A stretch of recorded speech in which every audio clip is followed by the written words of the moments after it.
a live counter ticking up. I'm going to take that to mean we are live, or will be very shortly. Welcome back, everybody, to the Storytime Network, where it is once again the Paradox Hour. And today we are talking about, not to reveal my own biases, but one of the best manga series from the 2010s, Assassination Classroom. It's certainly a top 10 for a lot of us. I mean, it's third for me. It's probably, Sounds I like don't exactly where I placed it, but it's in my top 10 it somewhere. sounds like you've not read from any good manga, Mel. Wow.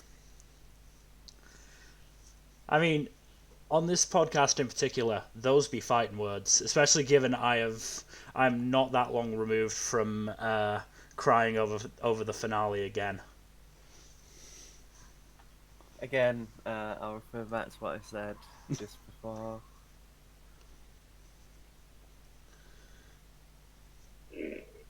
I mean, you're welcome to that opinion. Just know that I heavily disagree with it. I You're entitled to mean, that opinion, no matter how wrong it may be. Mm. I mean, Mel, if I had you do that D4 roll for the D&D session that should be going on, I could make the results much worse than what I plan to do. Uh, Wow. I'll be fine. Whatever happens, I'm sure. None of you are dead, don't worry. So that's, I mean, well, speaking of death, what is Assassination Classroom? It's a very It hard is a series. classroom where It's a very hard series to summarize. it is a classroom where assassination training happens. But why are they Okay, so why are they training to be assassins? okay, so Though basically, there is a yellow octopus-like creature who claims responsibility for blowing up 70% of the moon. Then decides he's going to teach at a in a dead end junior class uh, job, and so the government In decides, Japan, yeah. yeah, and so the government decides that the junior high kids are going to try and assassinate him for the year that he has given the world, while they also try and do the same. And it turns out to be one of the most heartwarming and yet tear-jerking series ever, which is not what I expected when I first came across the series, which, if I remember correctly, was, I think it was San Japan. So San Antonio, Texas, San Japan, the convention. And I think I just wandered into a Funimation panel where they happened to be showing a trailer and a clip from Assassination Classroom. I just went, that's it. Seems interesting. I'll get the first volume, and then I was hooked. Yeah, it's a very good series. But Makes it even better is that, like, with such a bizarre high concept, how strangely emotionally impactful it is overall. oh, absolutely. I mean, that's the And thing. For so much of its run, it is a very sort of comedic series, I would say. Um, mm, right up until the point where you start to get near the end of the year and suddenly realised, oh, wait, yeah, we've got to kill this guy who we've just spent the last,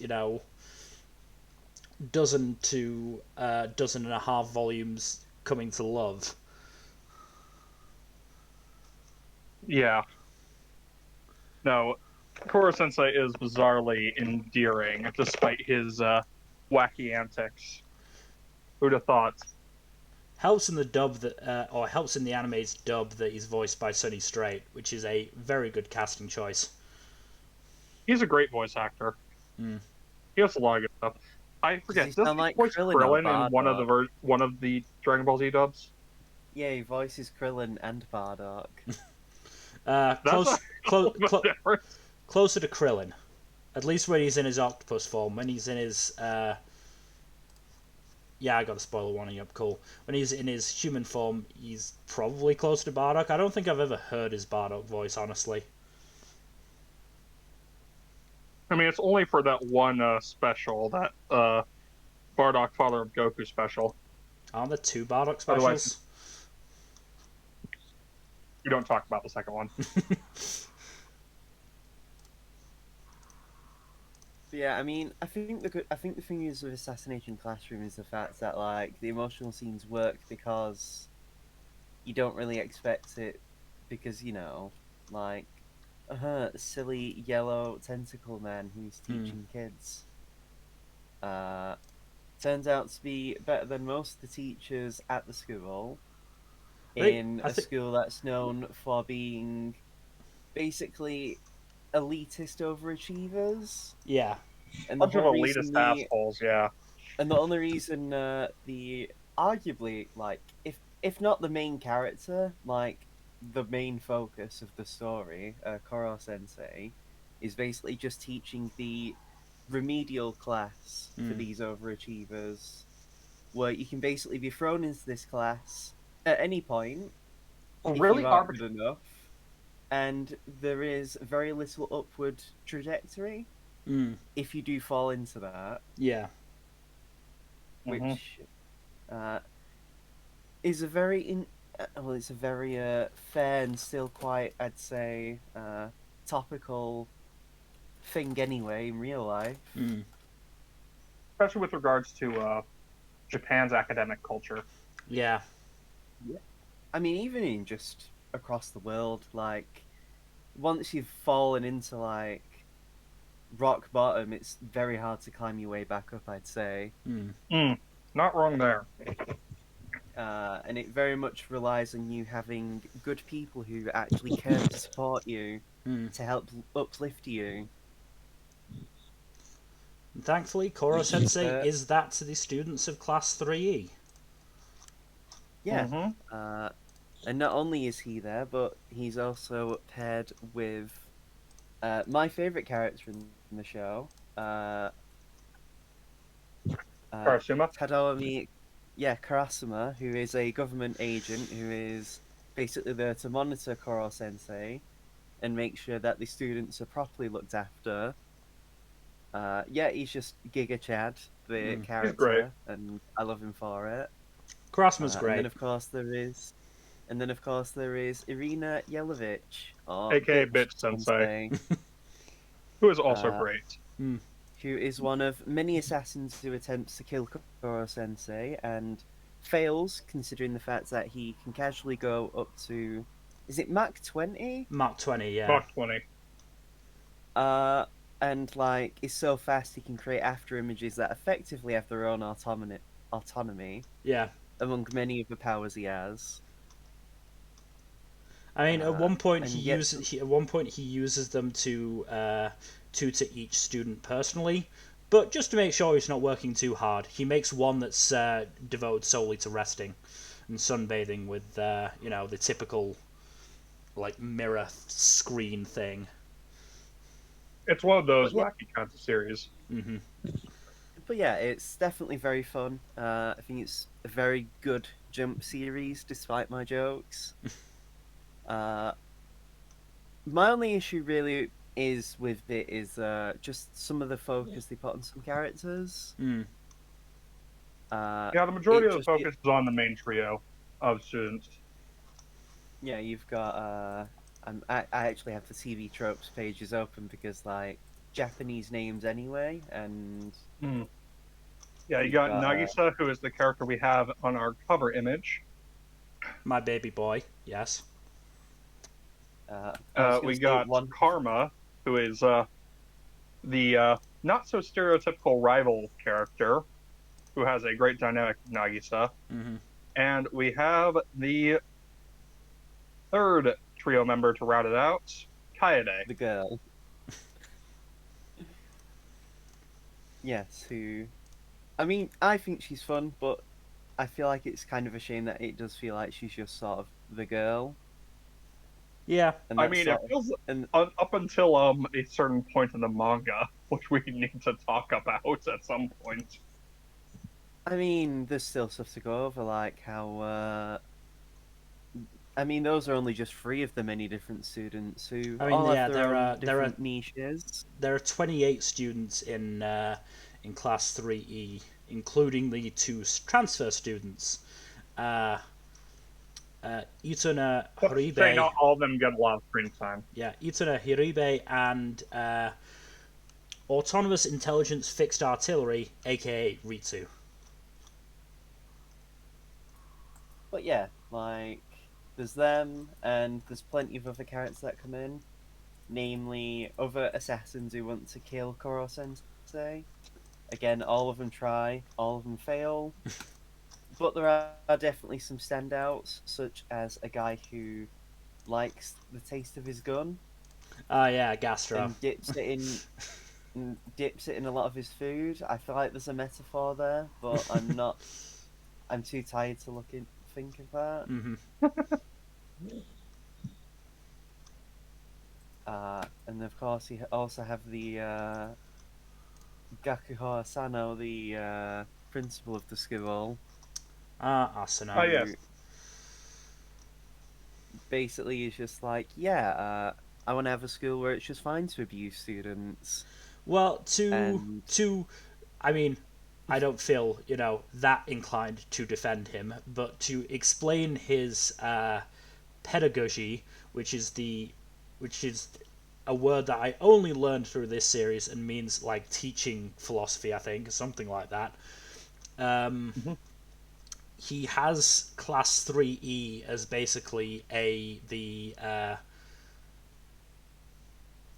as basically a motivator for the rest of the students, like work hard or work as hard as you can and stay out of class 3E, and you can shit on them as much as you want. Basically, these are the worst of the worst. Do whatever you can to stay out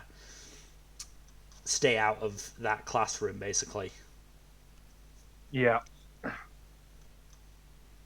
I mean, the implication Which is is a really fucked up hierarchy. it is, but the implication is that he is regardless still an exceptional teacher, as good as Kurosensei, just on sort of the other side of the coin.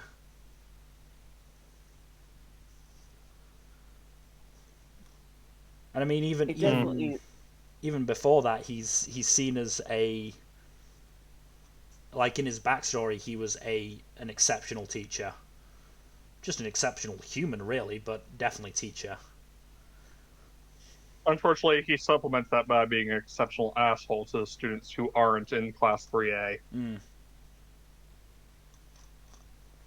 thinking about it, I definitely feel like with at least Assassination Classroom is very much about characters. Like, I feel like arcs are like are very loosely done in Assassination Classroom. Like It's very much there are clear moments where it's like, yeah, this is this chunk of the story, but there are a lot of like not even really filler because in the manga it's all canon, like what happens in it, of course, but like there's bits here and there that break it up. it's very much on the character end of the character versus plot focus spectrum. I mean, I personally prefer that. Yeah. I mean, who really cares if you have a fantastic story if the characters moving the story are incredibly boring or unlikable? Yeah. I prefer stuff that's either balanced in the middle or focused more towards the characters. Yeah. For me, you can have a simple story, but if the characters make it work, then like, yeah, I much prefer that. Then you get stories that manage to balance the two things amazingly, like One Piece or Odd Taxi.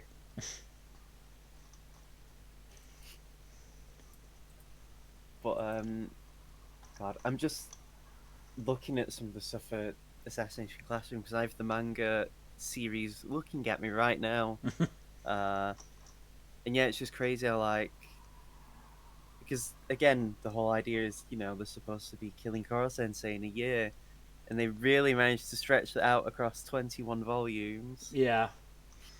See, I still haven't managed to bring myself to reread the series because I know that if I do, I will cry at the end.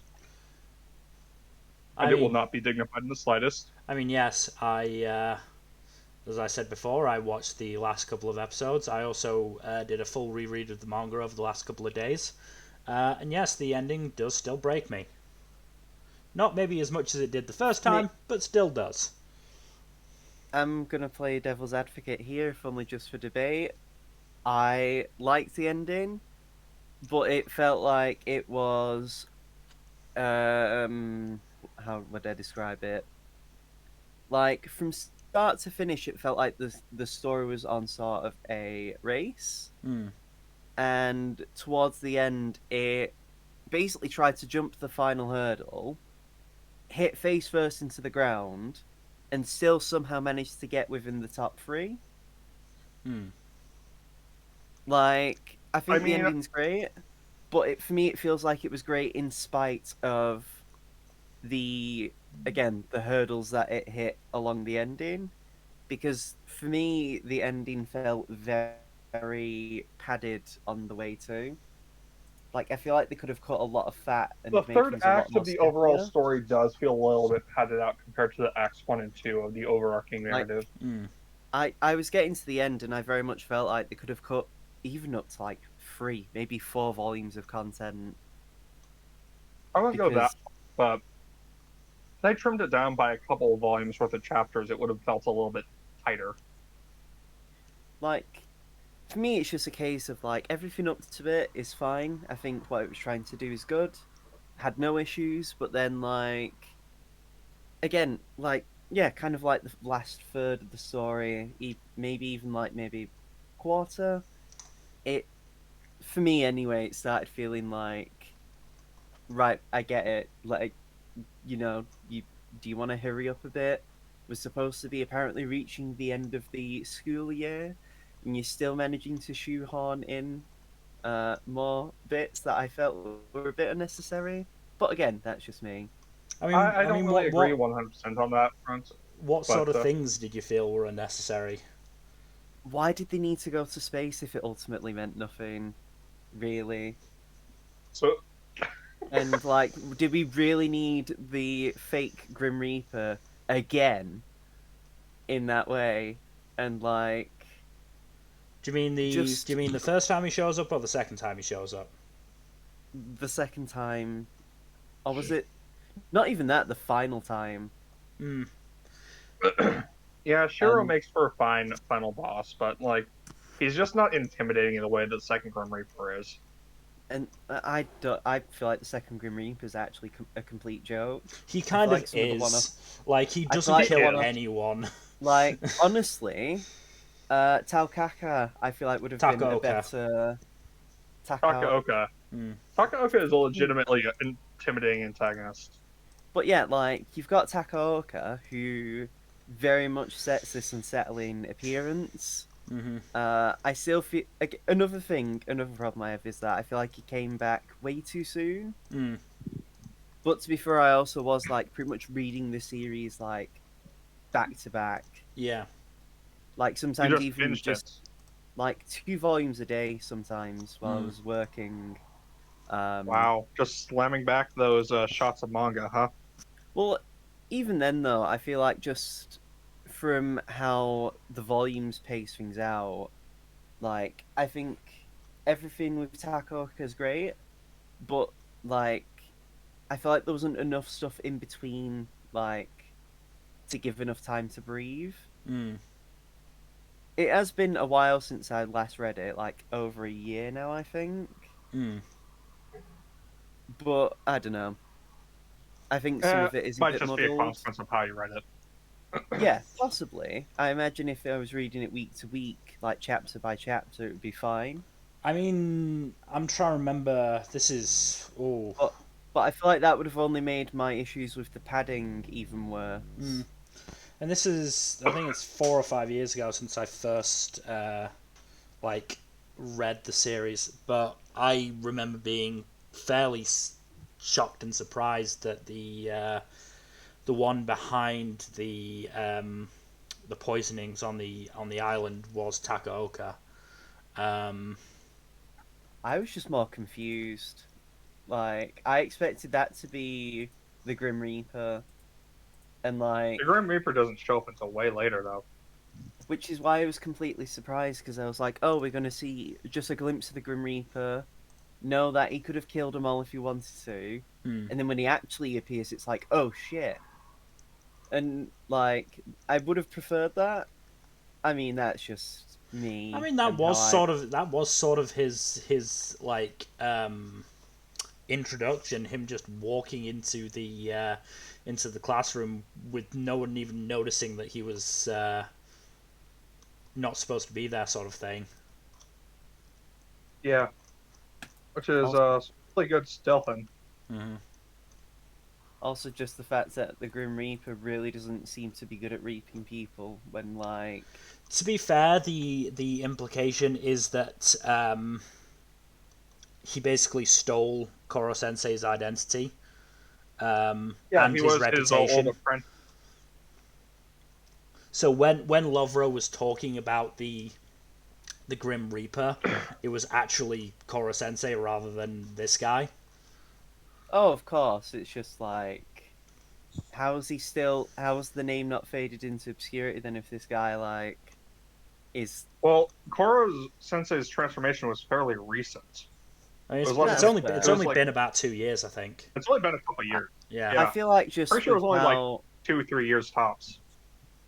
I think just considering, like, how much time passes in the span of, like, manga anyway, in a lot of, like, series, I just feel like it's a lot more time than it actually was. I mean, I do agree that he is not the most competent of villains, but at the same time, like I a feel lot like of the people. Nagisa's mother would have been a better...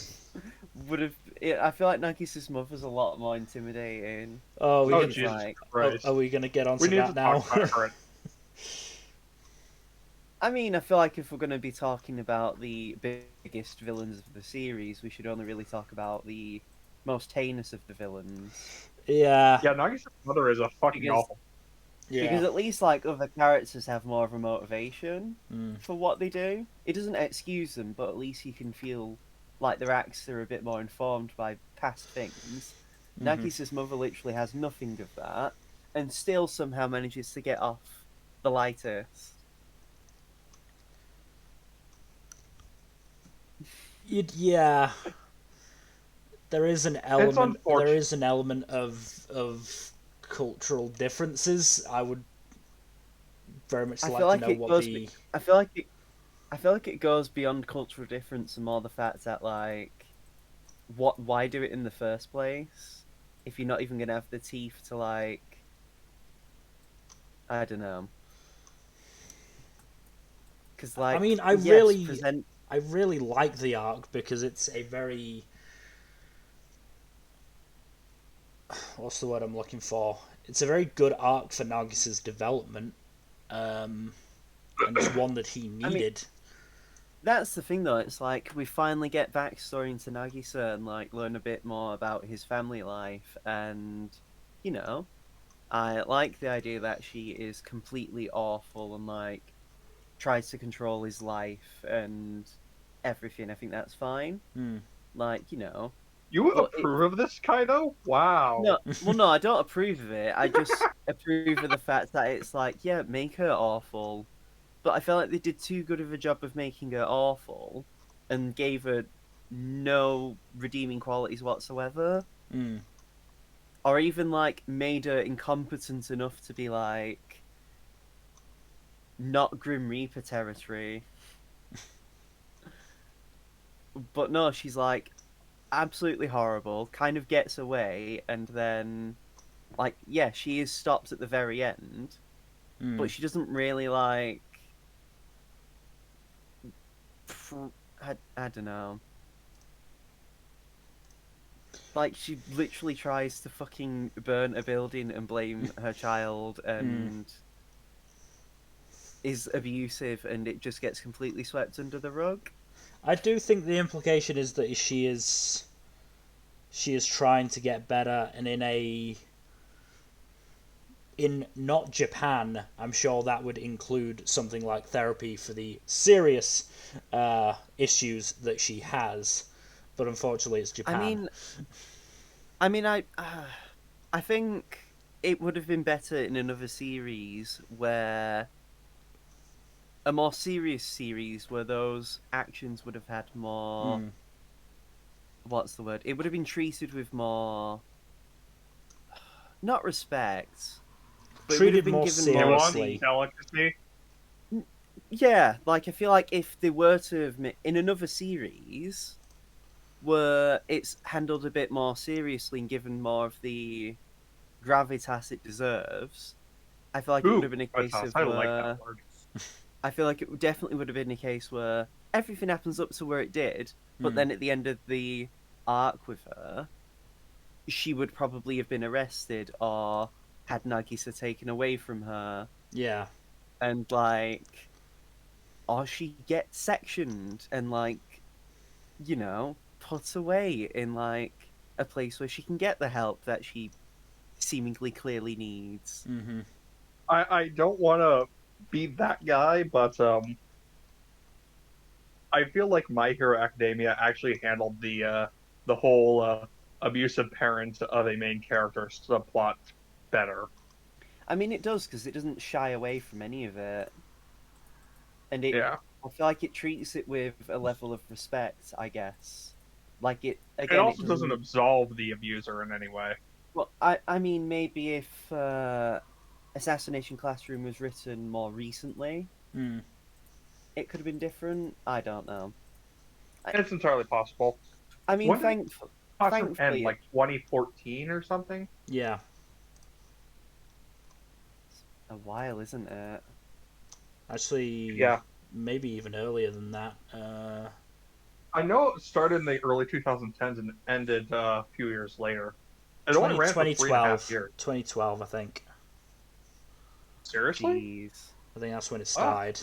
I think that's when it started and ended 2016. yeah, that tracks. That tracks. So But I yeah, mean, it like, ended 5 years ago, who which knows? is I mean, wild. despite my complaining, I do actually enjoy Assassination Mm-hmm. Classroom. I think there is a lot of fun stuff to it. Uh, Honestly, Assassination Classroom is one of the few like big Shonen Jump manga that I think has a legitimately good ending. Mm. yeah, like Not that finished that's it a high feeling, bar, but I finished it feeling very satisfied. Yeah. like for some reason, well, we can get into the reason when we discuss shonen manga in detail later on in another podcast. But a lot of shonen jump manga in particular, but shonen manga in general, just have a really hard time sticking the landing.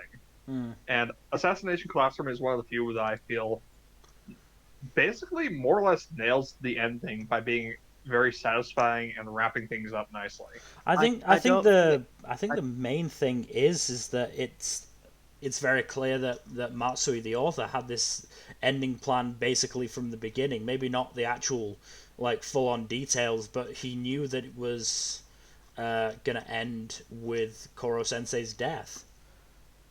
It was I Yeah, all don't think about it working helps. to that point.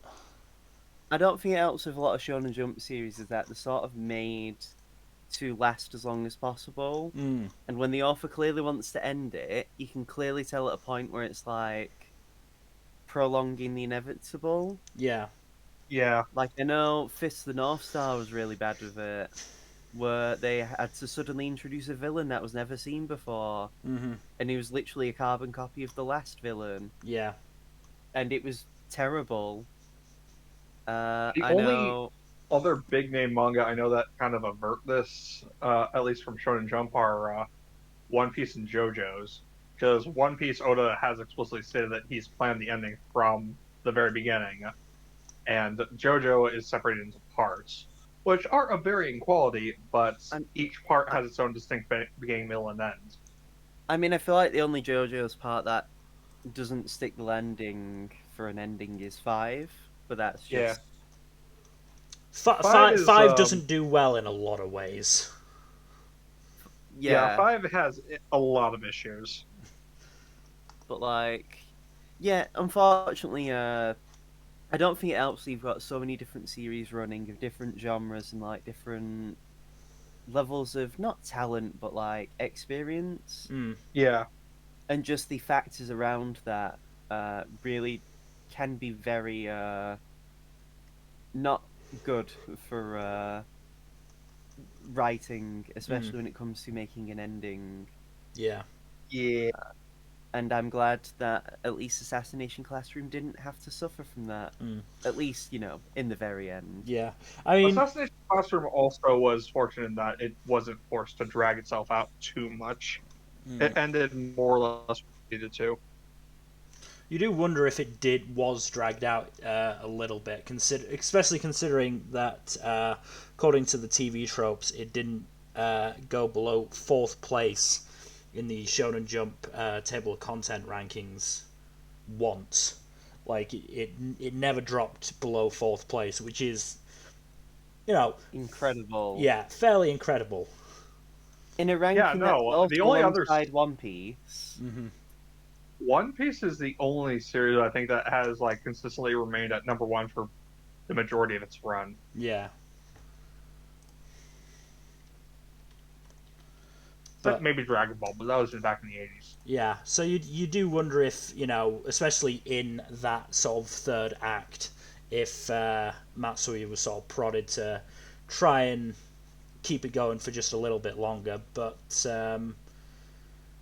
regardless, yeah, I mean, the issue again. We'll get into this when we discuss shonen manga as a whole. But the issue is a lot of shonen manga endings sort of fall into two camps. One camp of axed before it was before the author wanted it to end, and so have to rush the ending, or kept going so long that the author keeps having to push their planned ending back and back and back until the point where it doesn't even really make sense anymore.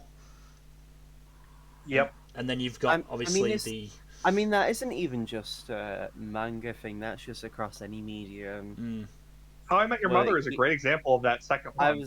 Damn, you beat me to it. I was going to mention How I Met Your Mother, but I didn't want to get into a rant.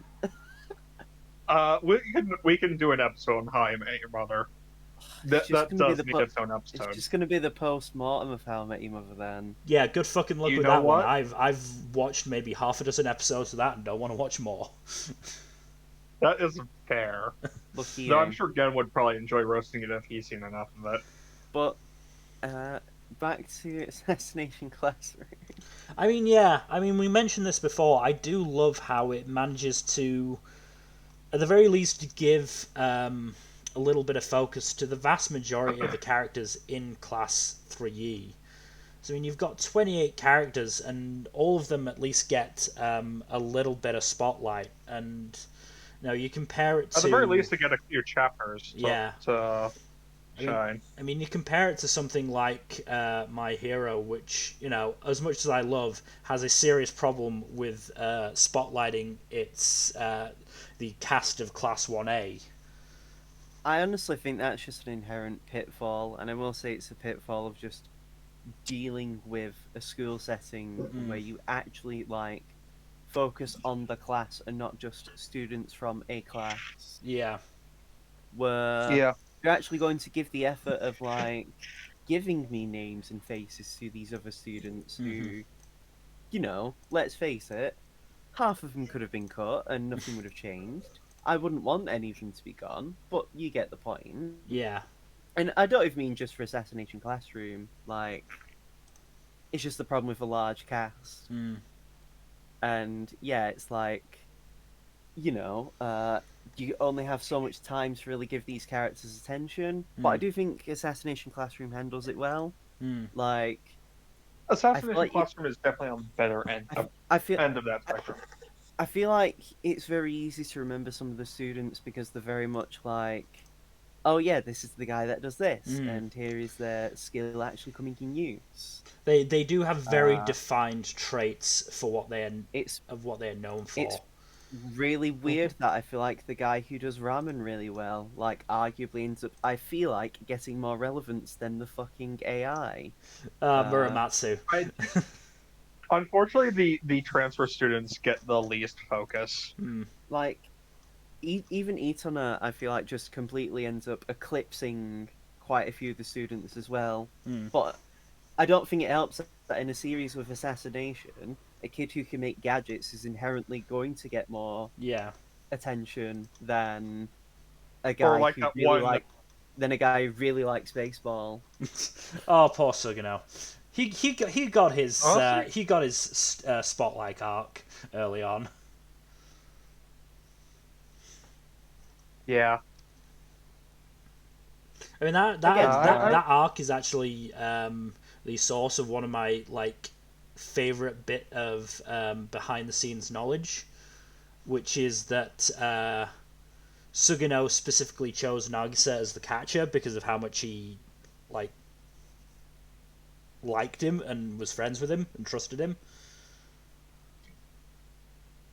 The friendships between the main cast members are also wholesome. Mm. I mean, it'd be Like, really awkward for him to not be if, considering they're all school students and. I mean that's I mean, they're that's wholesome the other and thing. not. There is definitely like relationships between all of the class members. I feel, and even if no, you know, everyone's not like close friends with everyone, they at least feel like they could, you know, have a conversation with each other for Like, you know, five like you ten get minutes. you get Karma and his being like BFFs with Nagisa, but you also have his interesting dynamic with Okuda, the resident mad scientist of the class, which is a really neat dynamic because he's like, "Hey, you do mad science shit. That's cool as hell. Let And me watch." his chaos with Jesus Nakamura. Christ. I'm Oh just yeah, I'm just looking at the actual like anime for Assassination Classroom, just images. Mm. And why did the coloring team decide? Yes, let's just mix a bag of Skittles and like attach these to the characters' heads and call it their hair color. oh my god, that's hilarious. Sorry, it's just like I didn't I even have a poster of the some of the like the colors Mm. for the hair and stuff, but I didn't realize how bad it was until I saw the anime. Yeah. I'm pretty sure most of them in the manga have black hair, unless they're like I delinquents or I Nagisa. mean I mean the thing is that it's not in color, so you can imagine whatever hair color them to be. Yeah. But then it's like, Jesus Christ, why do these kids have like I I don't know. Just a aside. Because I never watched the anime, I've only purely read the manga and yeah. The anime is definitely good, but I feel like it you might like it a bit more than the manga because it does cut stuff out. Like That's definitely also the issue, though, that it cuts stuff out because hmm. that removes some spotlight chapters from several of the Well, yeah, students. most of what it cuts I are mean spotlight chapters for some of the I mean lesser focused on. I mean as long as it's not as bad as cutting out an entire arc like another insanely popular Shonen Jump series. Don't go there. Uh Don't remind me. We'll have that post mortem. We'll have that post mortem once I finish the manga, which is going to be I soon. mean I mean I've not even gotten into it just because like I haven't at the time. But yeah, like What, you don't like Chicken Run? uh I mean I the last time I watched Chicken Run was when I think I was like single digits in age. But Wow. but yeah, the pacing of the anime in some arcs is a lot better because the Reaper arc is only I think 2 episodes, whereas it's like 13 chapters in the manga. I mean, I'd definitely give it a go. I've been looking to watch anime again, and I'd be definitely give it a try at least. And this is definitely one where I would recommend the dub because, as I said, Sunny Strait as Kurosensei is fantastic. You've got Lindsay Seidel as Nagisa, who does a fantastic job. Austin Tyndall as Karma, who is just absolutely perfect. Though on the subject of Karma and his voice actors, surprises me that Karma's Japanese VA also voices Bakugo. That doesn't surprise me in the slightest. That works so To be fair, well. To be fair, he's actually really good. Like, I really love his work. No, He's no, no, even, like, no. one of I, my I favorite absolutely, characters. I absolutely adore Nobuhiko Okamoto. It's just like when I first saw that, like obviously Bakugo very shouty, Karma very calm and collected. It's like, really? He's Okay, wow, the Maybe dude's he got just likes range. voicing. he's a He just likes Yakuza voicing character as shonen rival well. characters. Mm. Yeah, he's even one of the main characters. Even one of the party members in Yakuza 7. No, the dude He al- definitely has range. The dude definitely has range. he also he also voices a character in ReZero who is also a screaming rage boy, but he's also a fun character there. Oh, of course, he also did the main character in Nia, who's also screamy and rangy. Mm. Seems like that's kind of his his Ah, how are his pigeonhole. vocal cords still intact? He I must don't damage know. them from I'm screaming I'm so much. fairly sure he did take time off after one My Hero season actually. I mean, to be fair, if you prepare your voice Mm. and like are trained, like you can easily do a scream that isn't actually you straining your voice. Yeah. Otherwise, you wouldn't have a very long career as a voice actor. Mm. Unless you're like Sean Shamley, who's just like I feel like people only know him for Goku. Just strange because as people who've watched our anime podcasts will know, he showed off his range to a serious degree in Mars Red.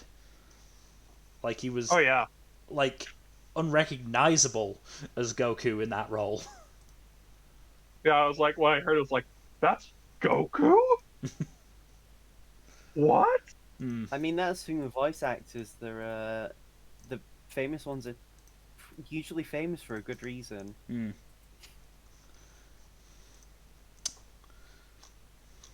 Like, I mean, hey, Kurosensei is also the guy who's Krillin, as we've already established. I mean, that one I feel like you could tell if you listen to both of their voices. Like some actors have some very distinctive voices, like Mm. a certain talking giraffe who says Wakari Mas. We're not I discussing him. mean, He's not in this anime. if you try to play a drinking game of how many times you can hear Matt Mercer in a lot of stuff, you'd probably die Mm. because, like, Yeah.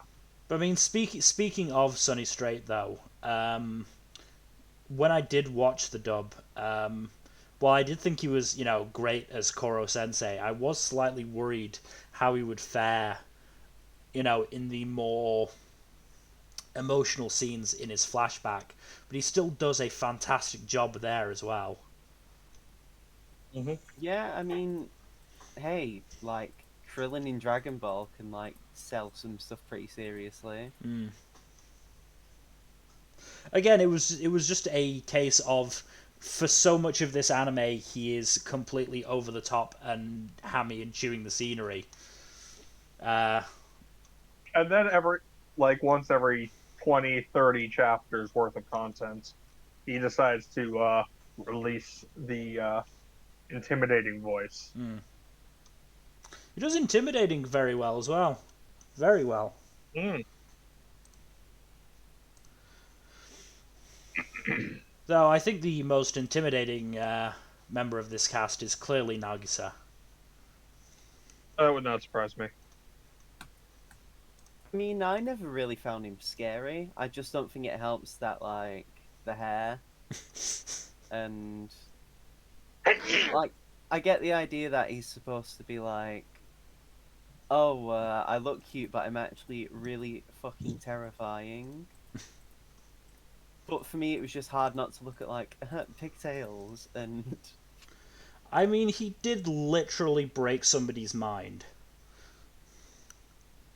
Twice. I mean, yeah, but can he break the sound barrier?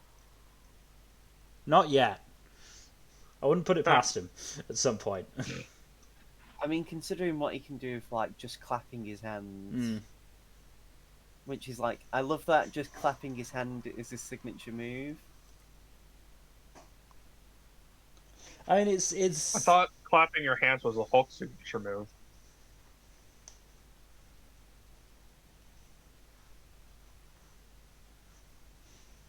guys. Yeah, we heard you. I'm just trying to Yeah. figure out what reference you were making. Yeah, The I'm Hulk trying to. Yeah, we got the Hulk. Oh, clapping his hands. That's a signature move. Is it? yeah, yeah, because he does the sound. Yeah, he can do it like a sonic blast with clapping his Basically a hands. sonic clap. Yeah, it's the only actual combat technique he uses most of the time that isn't just smashing. I mean, sometimes you need to hit at range, and sometimes you don't have cars to throw at people.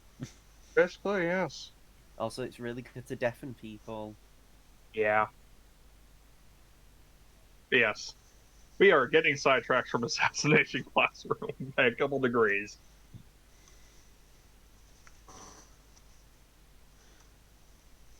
Yeah, I think. Oh God. I think. I was gonna say. Just I do appreciate that it is very much like it kind of knows what it wants to do. Like it is very comedic, Hmm. but it does know when to be like, yeah, let's put the serious mode on for a moment. Yeah. And it is very good at making some honestly quite unnerving moments. Hmm.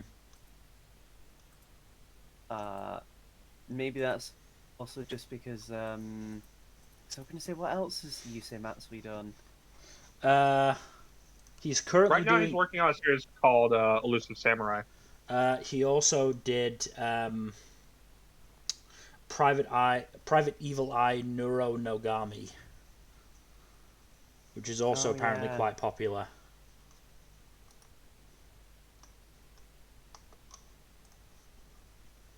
Because he's seen as one of the few Shonen Jump authors, particularly, to have managed to create two very well regarded series, and is very much on his way to a third if the current sort of tables of rankings and sales figures for Elusive Samurai are correct. Hmm. You know, most manga authors don't actually have more than one or two popular series. Mm. I mean, it's usually because again, once they have a popular series, the magazine will tend to milk that series for all they can. I mean, Either that or they're planning for an epic anyways, like mm, with Oda and the late Miura. mm. But that's the thing you've got to respect about Matsui is, you know, he knew he had an endpoint, he got to it, and then moved on. I mean, as class isn't being brought back every 6 months or so to try and boost Shonen Jump's profits. He also got Mm-hmm. cheated out of a fucking Jump Force placement. It's fine, he was in J Stars, which is the better game anyway. Yeah, What, Kurosensei was in J Stars? yeah, it was J Yeah, Star's Victory versus. Uh, one of the Honestly, few I games feel I've like he actually would have. platinumed. I feel like he would have worked fine in Jump Force. Well, I mean, Jump Force tried to take itself way too seriously, and a Oh lot of yeah, the it was cast a kind bit of edgy, reflects it. which is Whereas, kind like of hard to do when you have Luffy as one of the main characters. J Stars, it's very much like, yeah, let's just have a bunch of like one picks from stuff. So you can have like Kurosensei being slapped across the map by Chitoge from Nisekoi, Mm-hmm. The fuck? and like Hinata from Haikyuu and Kuroko from his titular basketball series are like characters in it. I think that they're like support characters, I believe. Yeah, they are. Hinata just beans you in the face with volleyball, and Kuroko just dribbles a basketball, and you can't target an enemy. But again, that was like I don't even think the anime was even out when he was in it, because between them, his voice actors changed. Mm. Uh, Yeah, he's got yeah, a lot of Japanese voice actors. because he had Tomokazu Seki in J Stars, and the event anime, I'm not really sure what that is. But for the actual television show, they got Jun Fukuyama, who is I very think the event anime was probably like an OVA to, test how popular it would be. well, I mean, it also had a Vomit, which is, yeah, Mm. with another voice actor.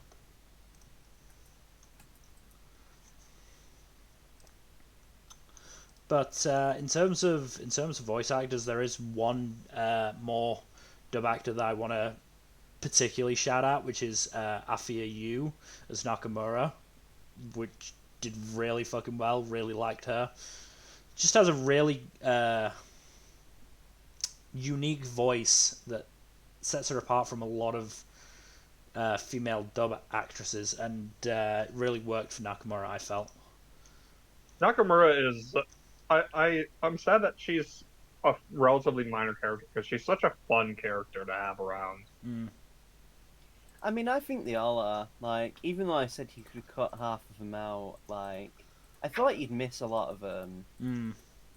Because, like, I feel like even though, they're not really, a lot of them don't really get a lot of focus, there are some that are still, like, quite prevalent. Mm. Like, no, not him. Terasaka, for example. Taraska, yeah. Do love Taraska. Like, you can't exactly have a classroom without, a big jock bully kind of guy. I mean, yeah, he. I did actually really like his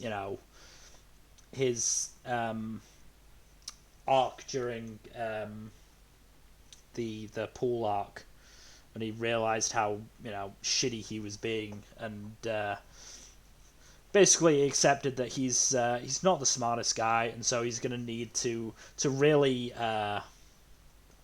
like make use of his talents. He needs somebody to tell him what to do, and that's usually Karma. Mm.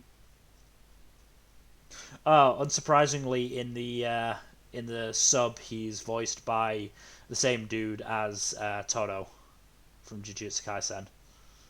Oh my god, that's beautiful. That makes sense. Toto is great. I love Toto. You want a big guy as a voice actor? It seems like he's the typecast. Mm. Yeah. I feel like at some point we should tackle the that one big reveal about 2/3 of the way into the manga.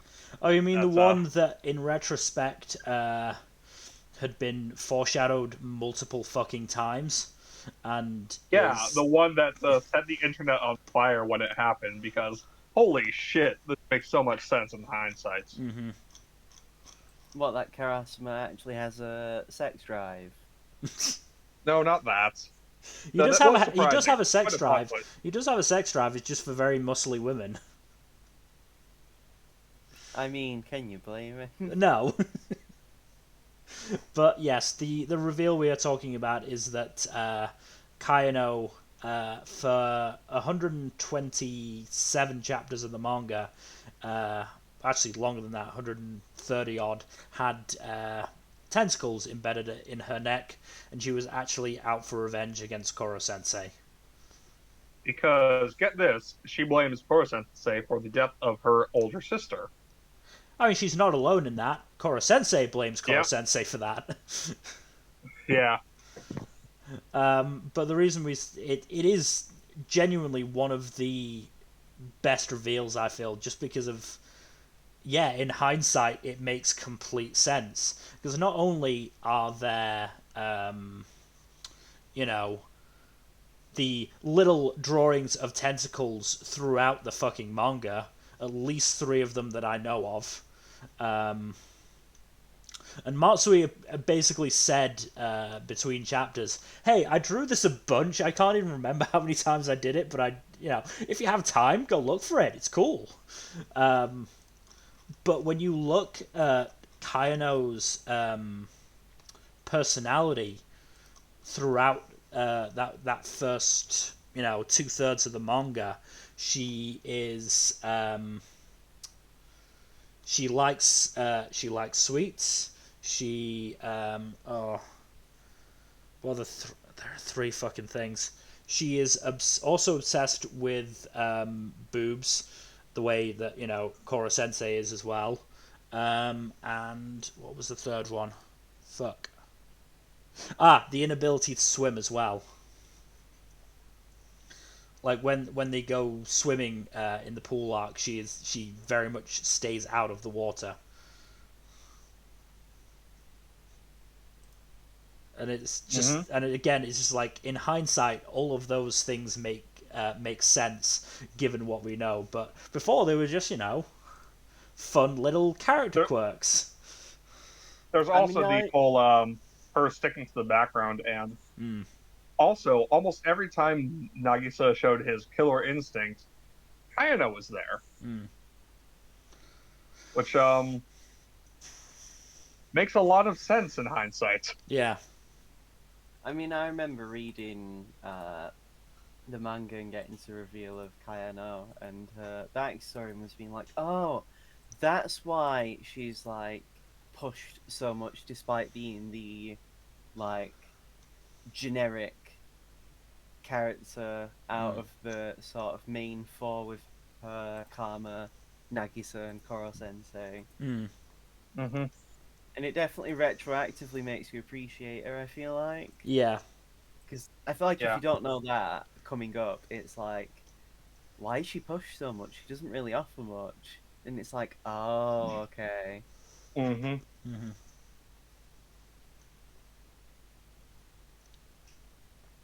Yeah, no, it is genuinely like a reveal that made my jaw just completely drop. Like, oh my god, what the fuck? And then just the realization that it had been foreshadowed so much. Yeah, no, like there are not that many manga that can pull off foreshadowing and reveal on that level. Yeah.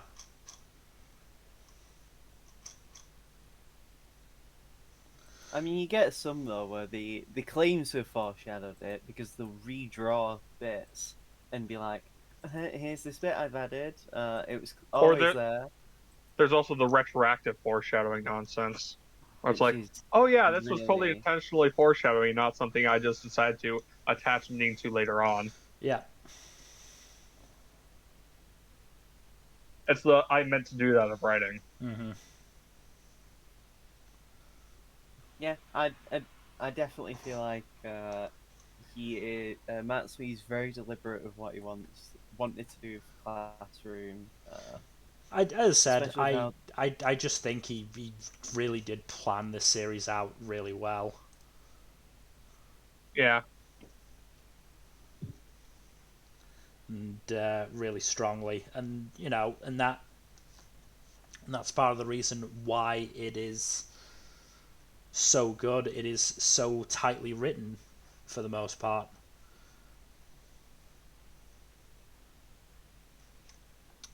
I mean, again, I feel like there are some bits where he does drop the ball a bit. Like I've said my piece earlier on, but I do think in spite of that, like Again, I I mean, in terms of the Nagisa's I mom do thing, I think there is just an element of cultural differences. That's not to say that it is not, it should be excused because of that, but not even just that, but like the God,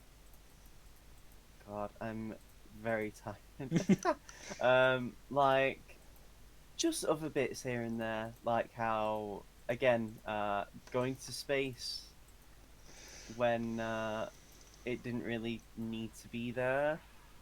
again, I I mean, I it was a feel like fun little mini arc, but it wasn't like super necessary. like My problem we is as though, the it's audience, and especially after we've read the end of the manga, we as the audience know that it was pointless, but to them at the time it wasn't pointless at all. which is fine, but like I feel like when you're doing a story anyway, I feel like there shouldn't really be any wasted movement, if you get what I mean. Like, I'm not saying everything has to completely matter, Hmm. but Well, I feel. I think you're kind of accidentally arguing against red herrings. I mean, red herrings are fine if, like, again, it builds up to something. But for me, it felt very much like we're at the end. Okay, we're going to space. Okay, why do we need to go to space? Oh, thank God, the space bit's over. Oh, we're just not taught. Like, I don't know. Maybe I'm fixating on it, but for me, it was just like we're near the end, and then we're just going on this tangent that ultimately didn't need to be there. And again, I get the point of like, the characters didn't know that it was a waste of time. But for me, it felt like nothing really came of it in the end anyway. I don't know. I feel like if you're going to put that much time into something, like even just a small thing would I have mean, been yeah, it was good. only like 3 chapters or something like that. But that's like, imagine being week to week and being like, why have I spent 3 weeks of my life on this? Hmm. I mean, hey, the ending was stellar, so I think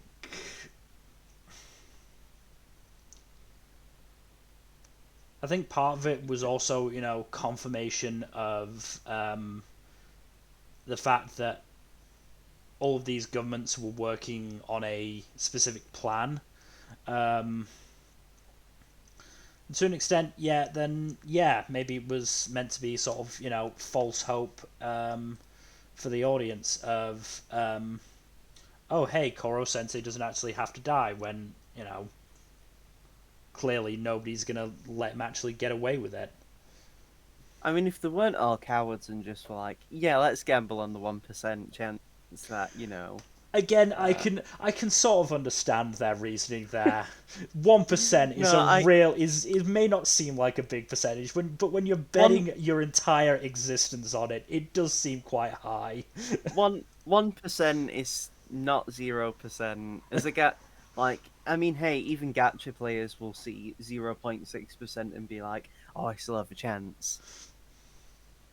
Part of me wants Matsui to have done like like an alternative ending where they did just go, okay, we'll bet on that 1%. Like Kurosensei is just in the middle of this like really heartfelt speech and then he explodes. Well, no, I would have liked it if just like Coruscant is just around, existing and causing trouble, Hmm.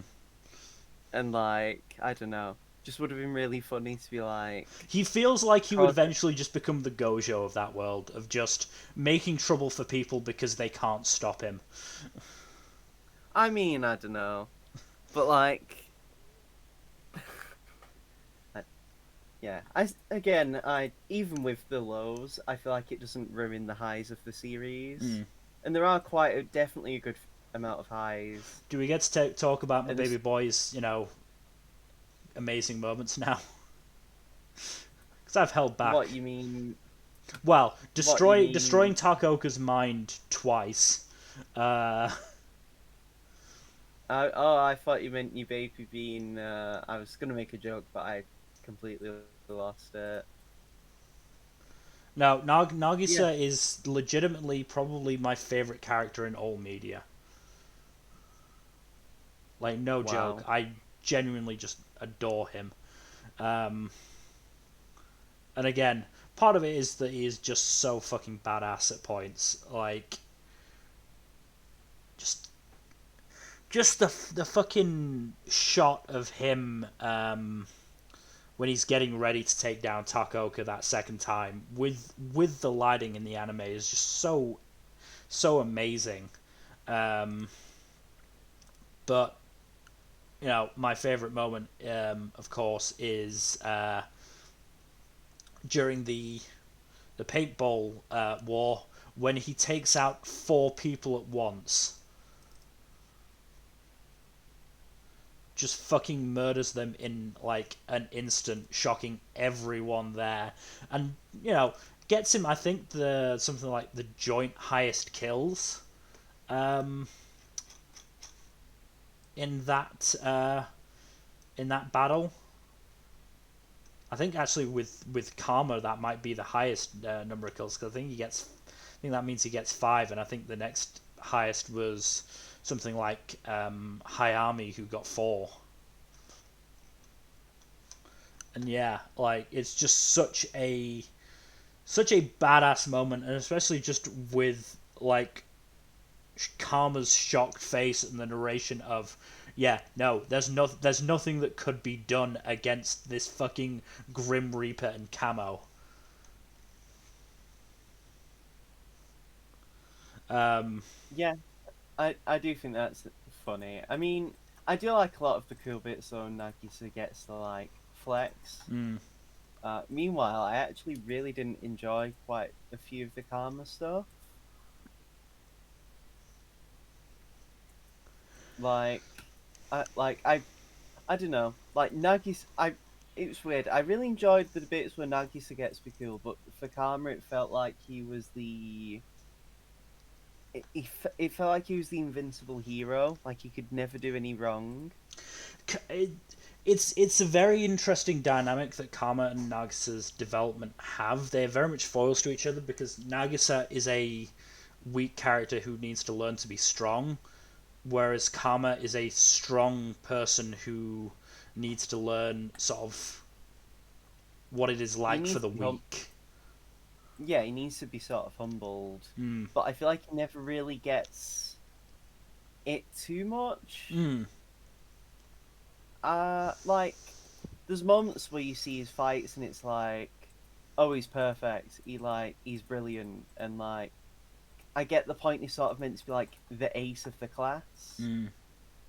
Like he's academically great, he's physically great, and that does happen in real life. Mm. But I mean, I don't know.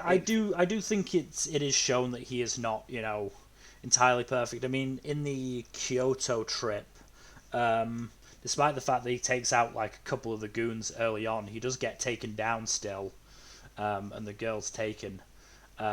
Mostly because he wasn't keeping his focus on the fight, instead was running his mouth, and that is sort of the learning curve that Karma needs to take in that first half. Of he needs to learn when to focus, and actually apply himself, which really does culminate in the first semester's final exams, where he comes 10th, which but I'm sure like 90% of the class would have gone 10th. Yeah, I'll take that. But for Karma, it very much is a failure.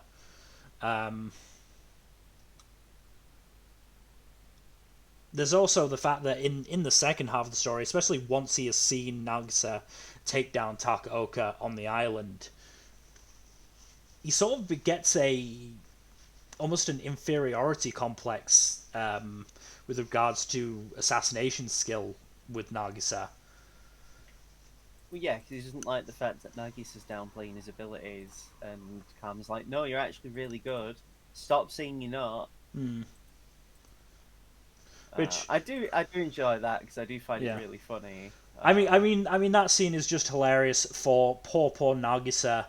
You've got the shot of Karma being held back by, I think, Isegai and Maehara, and those two really struggling to stop him. And then you've got Sugino just like holding Nagisa as he ineffectively flails. And Sugino's just like, I feel really bad for having to do this. But I can understand what you mean about Karma. He is very much the ace of the class, and his struggles are a lot different, compared to other characters. But again, I mean, it would be interesting if all of them had the same struggle, you know?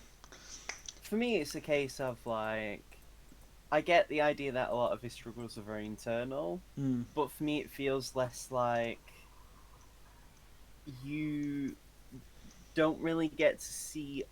I feel like I'm not saying I want immediate results. Like I'm not saying, oh, you must learn this lesson. Now you've learned it, you must apply it. Mm. But for me, it very much feels like you don't really.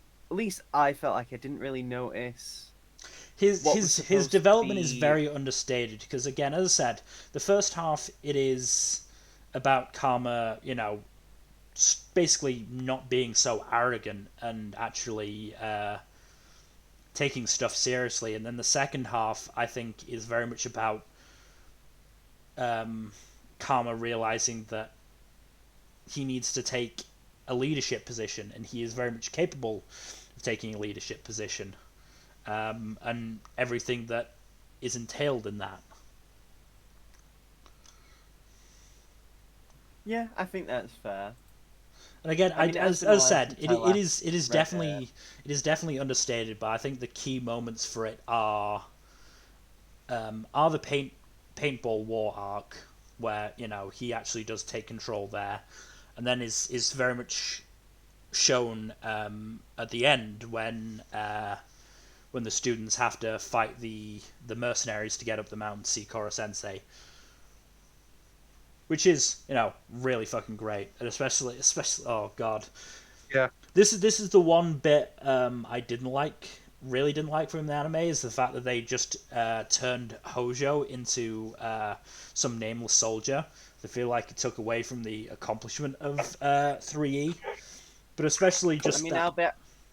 I'll be absolutely honest with Hojo. Like, I I heard about that and I actually thought that was better Hmm, because for me it's a case of he's supposed to be the big shit, and then again, like a lot of the characters who seem to be hyped up, just kind of get jobbed out. At least in Hojo's case, it's very much a case of him jobbing is to show the progress and skill development of 3E. Of Because course. it's not like he's overhyped or anything, and he's also like they have a home field advantage against him. They explicitly prevent him from pulling off his quote unquote power limiter, yeah, and they all gang up on him at once. yeah. The point is that he is seen as so dangerous that they take him seriously from the get go and do not let him do a damn thing. Like they are all fully aware that Oh, of if they course. It's give just him room to breathe, they are fucked.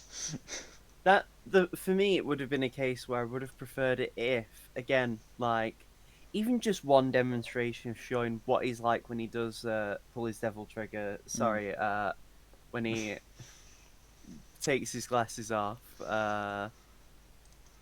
Just again, just to be like, oh, this is what we have to go up against. Yeah, but as I was saying before, it does lead to one of my favorite moments of Nagisa and Karma pulling off this sweet combo to take him down, and they high five, are like really happy, and then he's That actually was still cool. moving.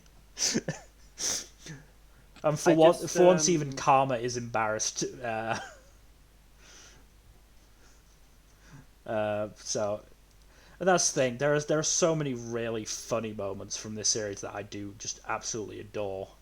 Um, Yeah, it's realized from our various descriptions of it, it is largely comedic, hmm. despite like the serious and dark moments that happen throughout. Oh, Ugh. I've just remembered the fucking cops and robbers chapters. Um, Oh God. when basically the students are learning parkour, and to practice those skills, they play a game of cops and robbers with the students as the robbers, and Kurasuma and Kurosensei as the cops.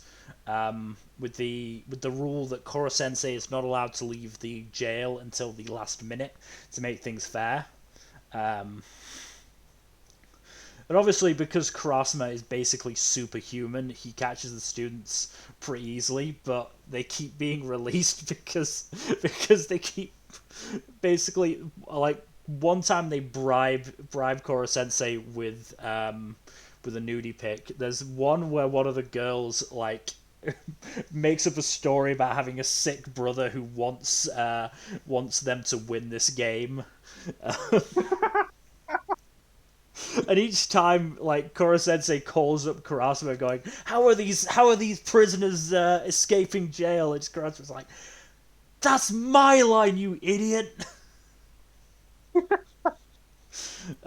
I do like that Kurasuma and Kurosensei are the beleaguered mm, uh, mother and father of the students. yeah. Oh no, Kurasuma and Kurosensei's dynamic is just so good.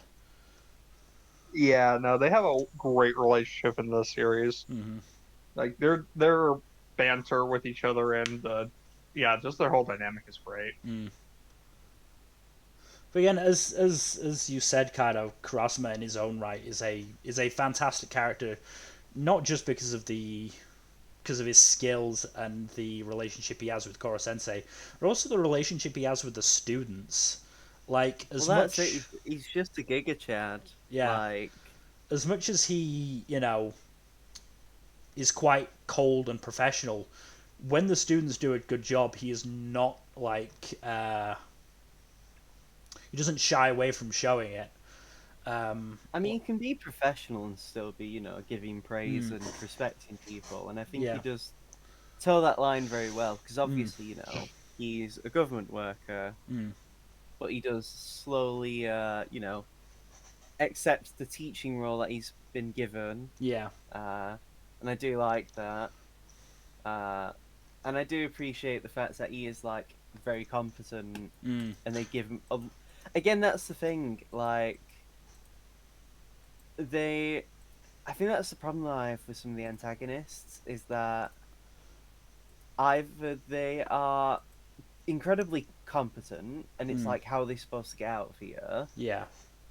or and then somehow they also make sometimes the same villains be very, again, like jobbers to a Mm. degree. Like again, the I mean, Reaper, yeah. I mean, who isn't the actually the issue Grim is, Reaper, yeah, the issue is that but it's like then the heroes are always like, I don't mind that the heroes are competent because mm, they should be. yeah. It's just that it feels like there's very little uh worry Yeah, that I the mean heroes will actually lose. the issue there is that they sort of like start the series off with the final boss, and then they've got to sort of keep that going until he can be finally defeated, basically.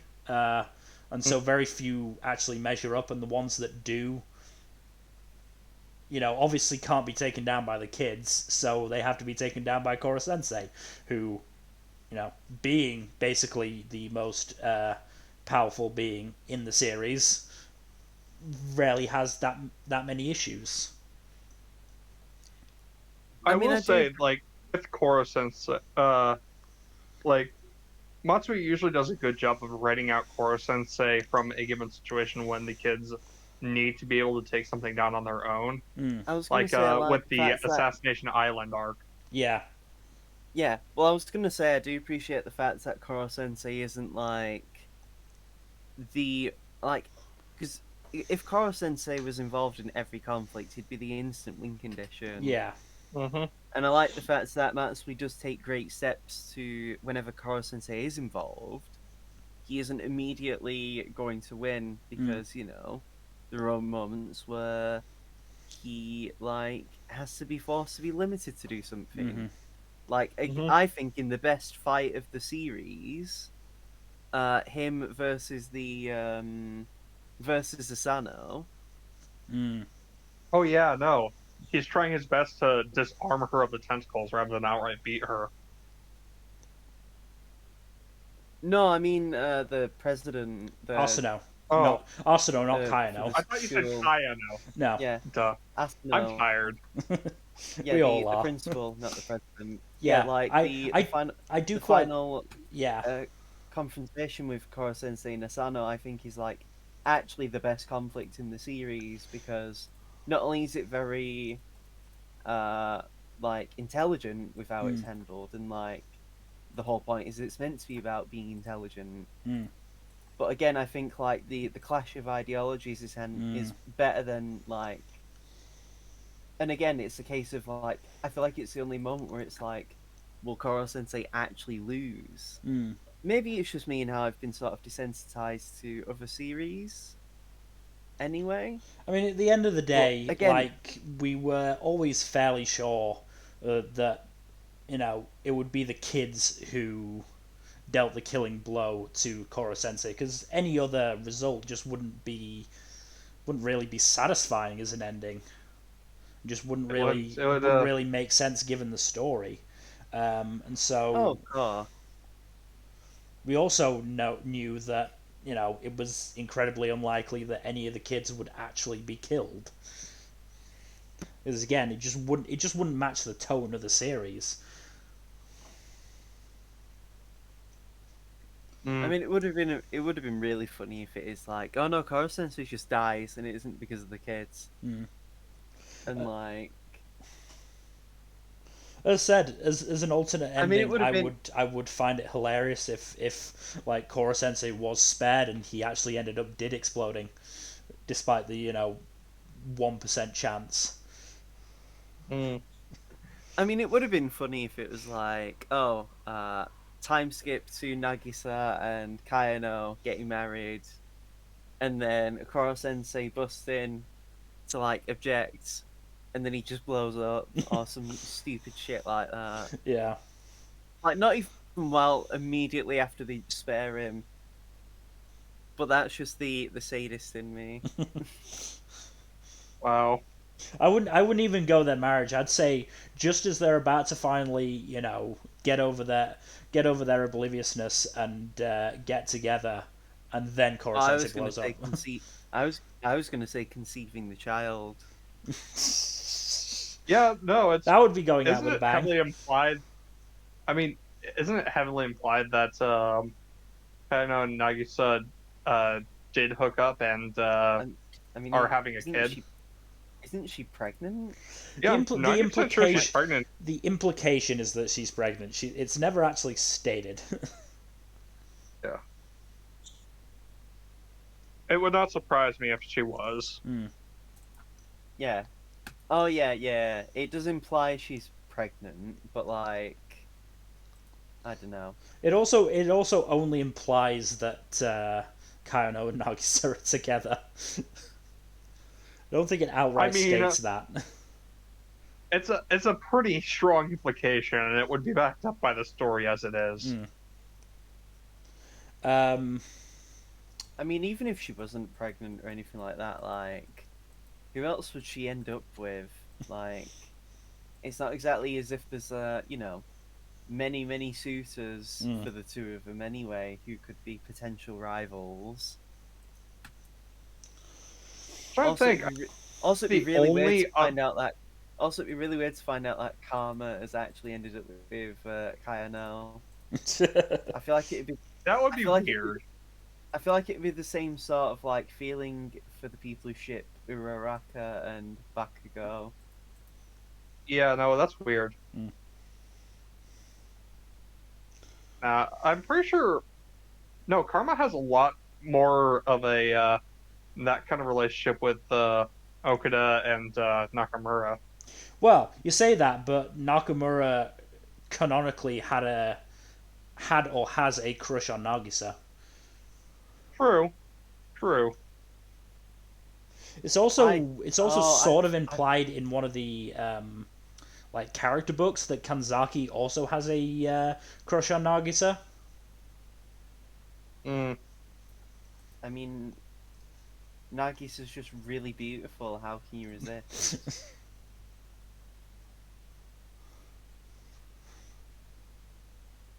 yeah. I'm so glad I don't look at the fanfics for Ask Class. I just on another note, just because like, especially again with like how, Nagisa's mum wanted Nagisa to basically be a girl, and there's a lot to unpack with that alone. Mm. Mm-hmm. Also, are we going to just ignore the fact that one of the kids in the class has the given name Justice? Oh, Kimura, that poor bastard. I mean, again, as it says in the series, Masayoshi is just the Japanese word for justice. Yeah, Yeah. I which mean, it's really really funny. really like I mean, like illuminates or like makes sense why the main villain in Persona 5 is called that. it's really funny because there's a Masayoshi in Yakuza who is also like a cop, and his dad was a cop, Hmm. Hmm. and his surname also ends in Mura.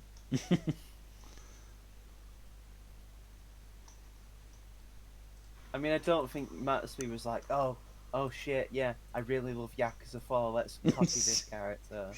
Probably not. It'd be, it'd be a I don't even know weird if Yakuza pull. 4 was the thing at the time. Yeah, Yakuza 4 was like definitely out around this time. Oh I god. think. Oh, okay. One of the supplemental materials reveals that Kimura's brother is named Brave. God damn it. Yeah, Yakuza 4 that has the Masayoshi ending in Mura was released in 2010, Yeah. and S Class Mm. released definitely after 2010. Mm. But just going back to the whole Nagisa's mum issue, one scene that I really liked was when Nakamura apologized for all the jokes she'd made about Nagisa's androgyny, and Yeah. because it's the type of thing that wouldn't and doesn't usually happen in series where that's a thing, where there's like a distinct and traumatic reason that this person looks like they do, but makes it clear that Nakamura, and she even says that if it bothers you, I will stop doing it. Like, which again is just a really nice touch. I feel. Um, I mean, it made me not like Nakamura.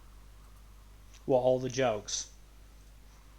Yeah, and just the fact that it kind of doesn't stop as well, even after Well, the what point I is that remember. Nagisa says he's not bothered, and that he actually does somewhat enjoy the teasing from Karma and Nakamura. And again, she does apologize at least. Hmm. Yeah, fair. Like I get the And just, feeling that if Nagisa had actually said, "Yeah, no, this bothers me," she would have stopped. But the fact is that while he may I not be, mean, overly happy with it, it's not like. I mean, I was just gonna make a joke that maybe he likes it and he's weird. I mean, I mean, when you're at a school with like a tentacle creature, like I don't know where I'm going with that. I do, and I don't want you to go Somewhere. there. I mean, I wasn't going with that specifically. I just Hmm. mean like the series is already weird enough. Yeah.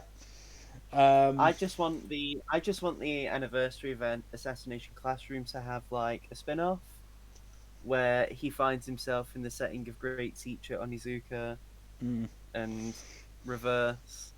So we have Kurosensei dealing with actual horrible delinquents. I feel like I would prefer a sequel like where that's basically Great Teacher Onizuka but with Nagisa. I mean, I that's mean, what was set up in the epilogue. Yeah. I'd actually like just Great Teacher Onizuka to just be teaching class 3E, and that would be really funny. I forget, is Great Teacher Onizuka still ongoing? I think it's ended. It has to Pretty have sure it ended. ended, but I mean, it's had sequels as well. that's what I was thinking of then, because, like, I don't. Yeah, it ended in 2002. Yeah, no. Yeah, that makes sense. Oh, so it's But gotten prequels and side stories and yeah, spin-offs, but yeah, it ended a while ago. there is a sequel still ongoing. GTO Paradise Lost. Yeah. And that started like, 2014. Mm, So about midway through Ash Class's run. yeah. So maybe there could have been a crossover.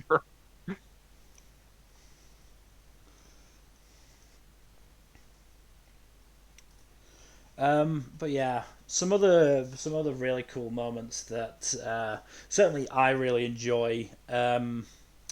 When the when four of the big five try and make the bet with three in the library, and they, as we know, stupidly used the word kill and resulted in the three students fucking holding various bits of stationery up to throats and eyes. Um, just the best one is Kanzaki just fucking holding a pen, pinky in the air, about like half a centimeter away from the Playboy's eye. Like you can just see him just focus on it and go, oh no, this is very very close. I do not like this. Well, it's the case because it gets to the point where it's like, oh fuck, I'm in trouble. Yeah. It's the what's it called? It's the Ralph Wiggum meme. I'm in danger. Oh no, I'm in danger. um, but One thing I do love that I I mean, was going to say one thing I do love about S Class is the fact that it's very much a story about punching up. mm, yeah, I mean, punching up is always fun. mm, Always punch up, never punch down, yeah. unless the people you're punching up against are on the floor. And in I that mean, case, do punching up punch is best when down. you're on the floor because then you can get a nut shot in. Mm. Like Kurosama did against the shitty Reaper. I Good did. Speaking of job, comedy Nakamura. and villains, are we ever going to talk about that one assassin during the Assassination Island arc Oh, who you mean just with the gun? chews on his gun? Yeah, I think we did mention him a little I, bit. Yeah, yeah, I mentioned him. Yeah, I couldn't remember his name because, Gastro. yeah. I mean, I don't need That to remember his we name. did I mention remember his him. deeds. Well, yeah, he just really loves the taste of his gun. I Hmm. mean, well, I mean, there's. I was gonna say there's worse things he can do, but there really isn't when it's like a loaded gun. It is actually loaded, which is hilarious and Mm. terrifying. I mean, maybe the reason he's so. Maybe the reason he's like he is because he's maybe faced the consequences of accidentally pulling the trigger. I mean, I feel like it is shown that, I think even said at points that uh, assassins are not the most well-adjusted people, and most of them have their own weird idiosyncrasies. I was gonna say anyone who takes up a job that involves murdering people Hmm. like on the regular probably isn't the most well-adjusted of individuals. No, Yeah. no. I mean, there's a reason why there's the thing about D&D characters. Like, no well-adjusted person goes out killing monsters and traveling the world. Really, Hmm. I mean, some might, but that's just because they have like some sort of sworn duty or some shit. So I guess they aren't really well adjusted in that sense. yeah, because like they have yeah, like I don't know, But yeah, but that's getting back to Ass Class, one of my favorite parts of the series are the exam arcs and Mm, the visuals they use for it. Like I do think it is really cool to sort of use it as a basically a gladiator battleground. Um, but especially when I get to see Nagisa do well. That's generally if Nagisa's doing well, I like what's happening. But but whenever they do get to talk shit to the 3A members is always great.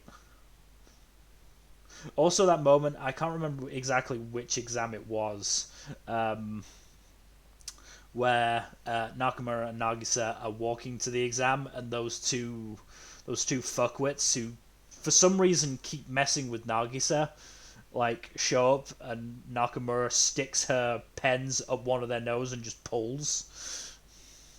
Oh yeah, fucking brutal. Mm-hmm.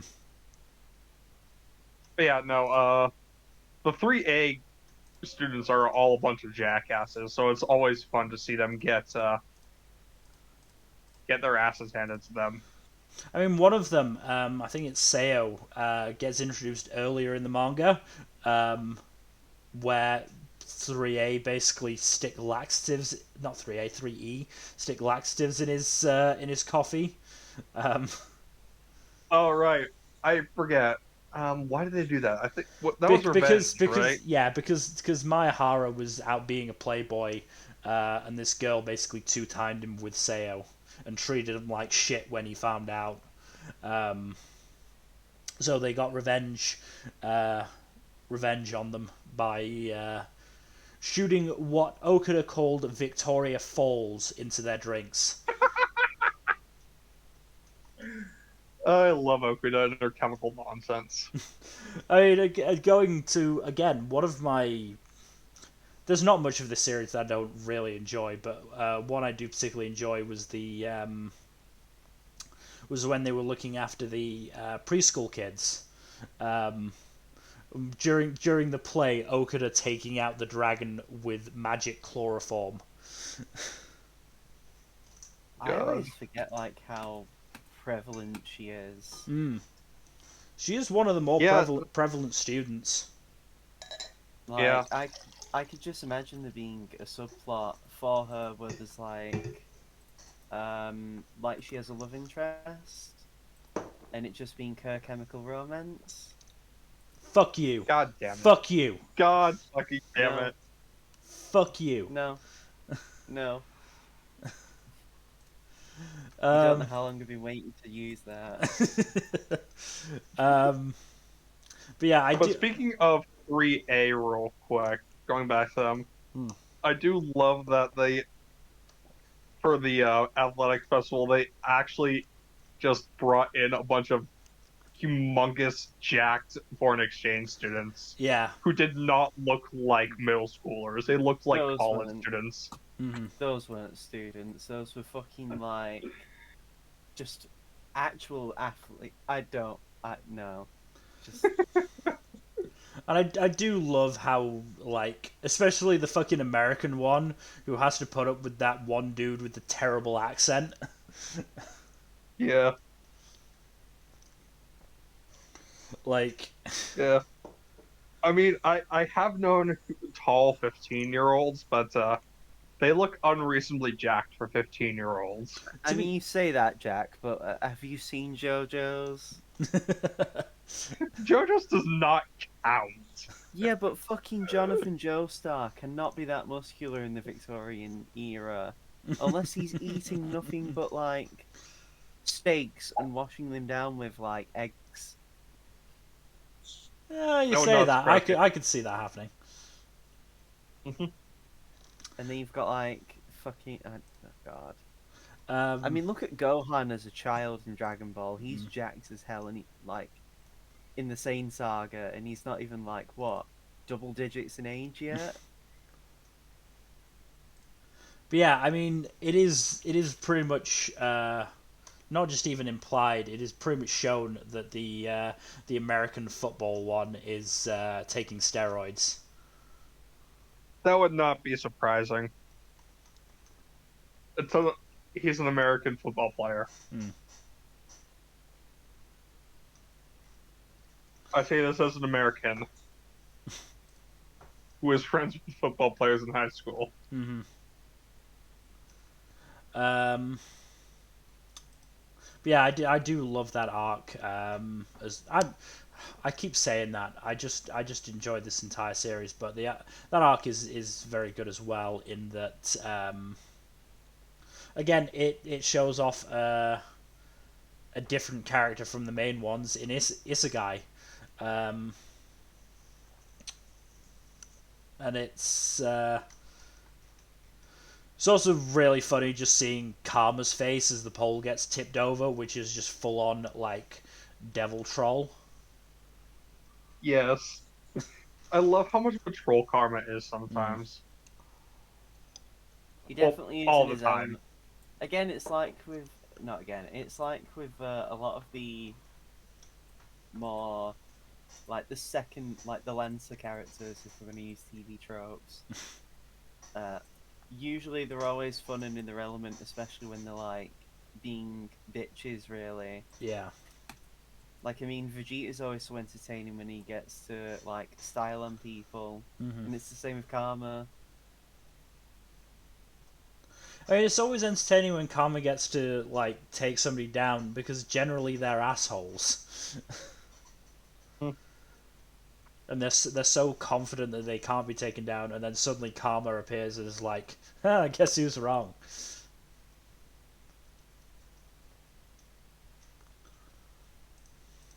I mean, like again, I mean, there's after I the was second semester midterms, uh, when 3A, lauding the results over 3E, and Karma's like, "Hi there, I also did well. Fuck you guys." We weren't even Yeah, taking this didn't Karma seriously. beat most of them? Yeah, Karma beat all of them except Arsenal. well, yeah, because he Yeah, that basically meant the tracks. fact they didn't. They were upset to admit that he basically were like turfed out one of the virtuosos, I think they're called. Mm, Yeah, the virtuosos. Couldn't properly admit he was one because he wasn't part of the main school. yeah.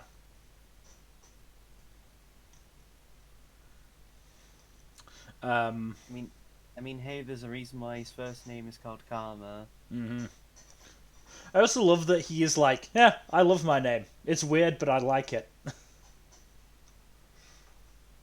Just everyone else Parents is like, hated him. okay. I mean, even his name isn't as strange as Justice. I mean, clearly, his parents were like, "What's the Western version of a weeb?" I mean, Uh, there isn't really in one, is India there? file, I believe is the term used. Fair. That was also a very funny chapter of just the, I think it's henna tattoos. Um, and Kurosensei's initial reaction being to get a bunch of books about your kid being a delinquent, and then Irina just walking in and seeing everyone with tattooed arms fainting, and then being used as a canvas for the battle between Sagaya and Kurosensei, who, Oh my who god. should not be Yeah, allowed to perform art. Oh yeah, no, his art is hilariously bad. Mm-hmm. he excels at many things, but drawing is not one of them. I mean, to be fair, his 3 panel manga was quite good. It's just that that's not usually the type of thing you stick on somebody's arm. I mean, if you don't, I mean, sometimes the material comes to you, and you just don't have the resources to draw it on. Mm-hmm. You know, Yeah, I mean, there's a reason why people joke about your best material coming to you while you're indisposed. You know, say in the shower. yeah. Mm-hmm.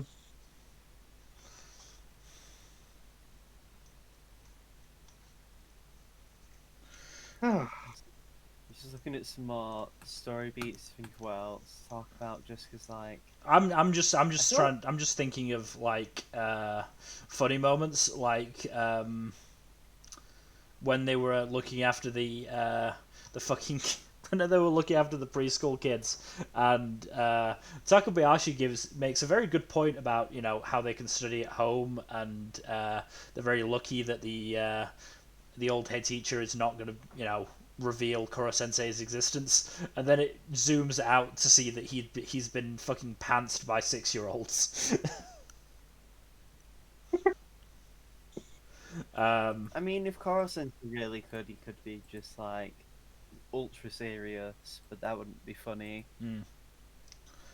At least not in this kind of series. Yeah, another really good uh, not even gag, but just moment from that arc is when Nagisa is giving the motivational speech to Sakura, and then I can't remember which characters it is, but two of the students are just stood there watching him, just going. The scary thing about Nagisa is he doesn't know how terrifying he actually is. Yeah, I do love like whenever they do bust out Nagisa's whole killer instinct vibe, Mm, like killing intent. That's yeah. what it is.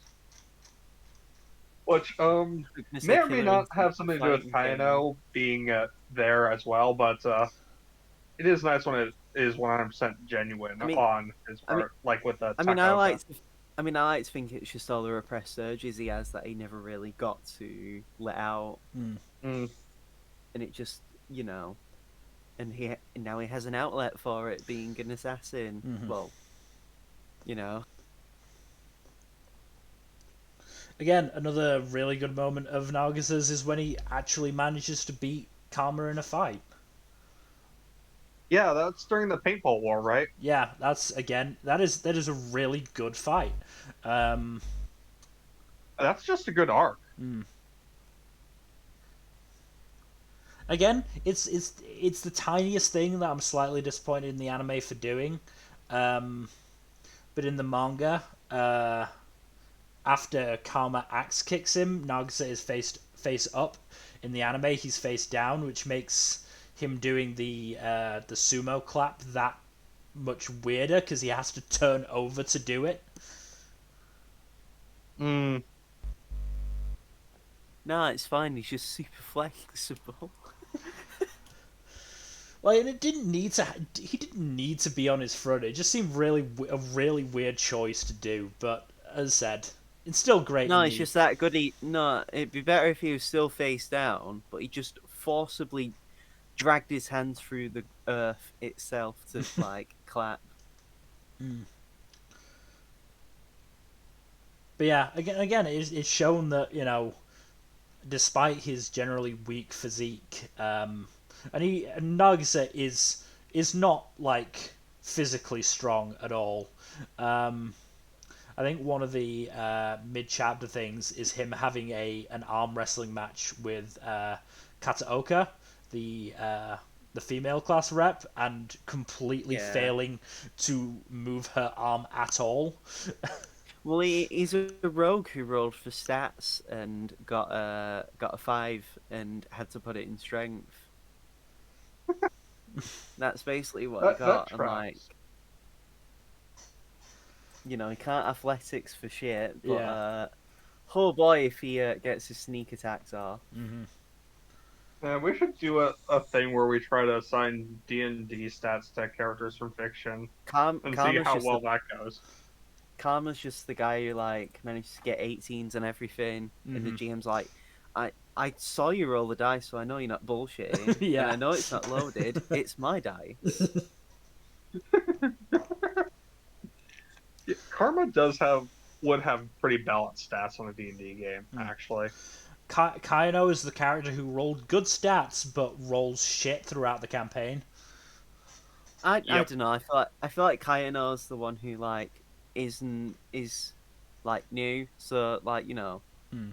doesn't power game like everyone else does. And Kurosensei's the DMPC who like is ultra powerful, ultra unstoppable. So Hmm. yeah, I wonder where we've heard that description for a character before. Hmm. I mean, he was not the inspiration at I all. know, I know, I know.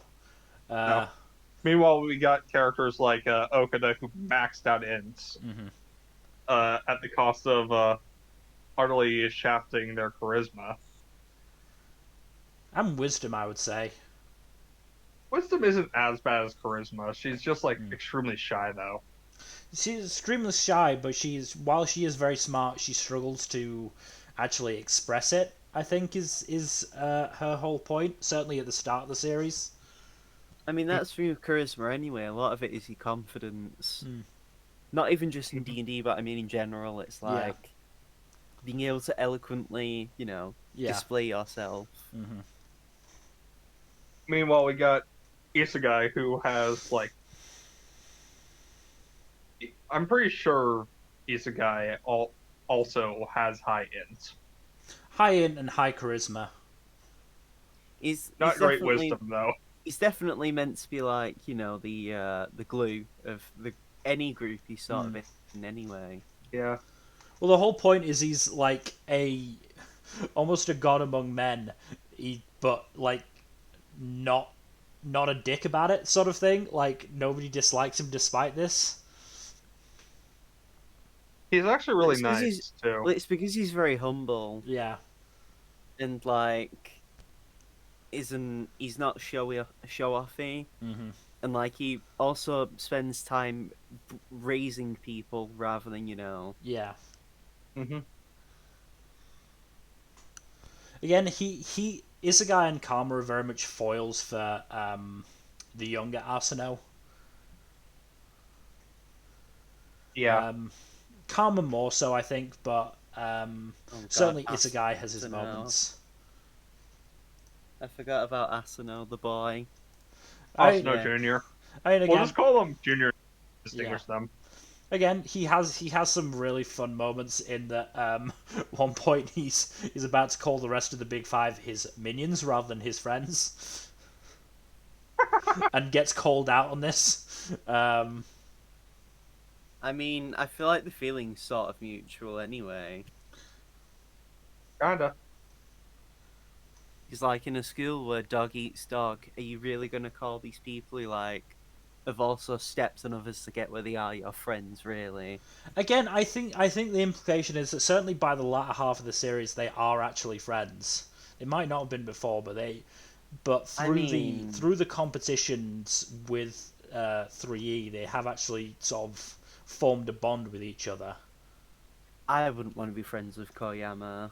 I mean, no, I would not. He is very much he is very much only in the friend group because of his rankings. I wouldn't let him around Which one's children. Koyama? Is it the ugly looking one? Yes, he is the Yeah, the science creep. one. He's the guy who you don't let around. He's the guy you don't leave children alone Yeah, with. Oh god, he has such a bad case of rusty rape face. And meanwhile, then I you've think got Ren, the like the Playboy. pretty boy by Shonen. Yeah, I feel like Seo is also another one you do not leave alone with children, just by his looks. Seo has a weird look to him. Like, he Well, has overly large lips. I was gonna say it's because he's one of the few characters in like a lot of anime anyway who has defined lips, so he has a distinct look about him. Yeah, it's strange. Yeah, we haven't talked about the baseball match yet, which was a really fun arc. Oh yeah, the baseball match. I mean, is it really an arc? It's like It's like 2 or 3 chapters. it's mostly just there to be like, oh yeah, Asano is like steroids but with voice. I mean, he. Yeah, some random bullshit. I mean, the older Arsenault is clearly got like clearly another one who's rolled like all No, 18s he's and then well, no, has he's the managed to max find a. level, but he's the well, no, he's the max level bard who Hmm. gives inspiration that never leaves the character. Yeah. But yeah, again, it's it's cool moments like when Karma and Isegai just stand literally about a foot from Shindo as he's about to swing, about to go up to bat, and Shindo, who had been basically frothing at the mouth to hit home runs, is suddenly like, wait, what the fuck's going on? I don't know what to do here.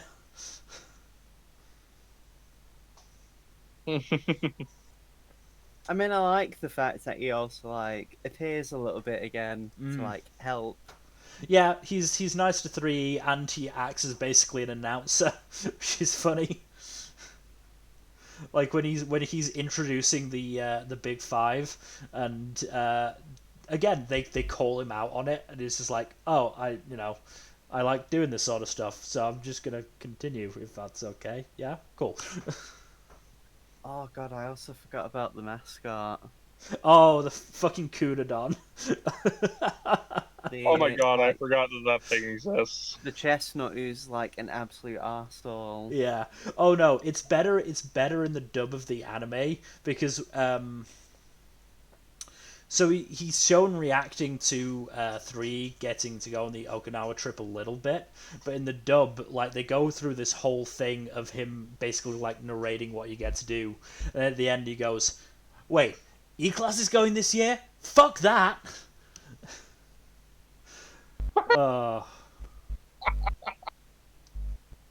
That sounds pretty good. one of the few dubs that actually says fuck, and it's this fucking like acorn character.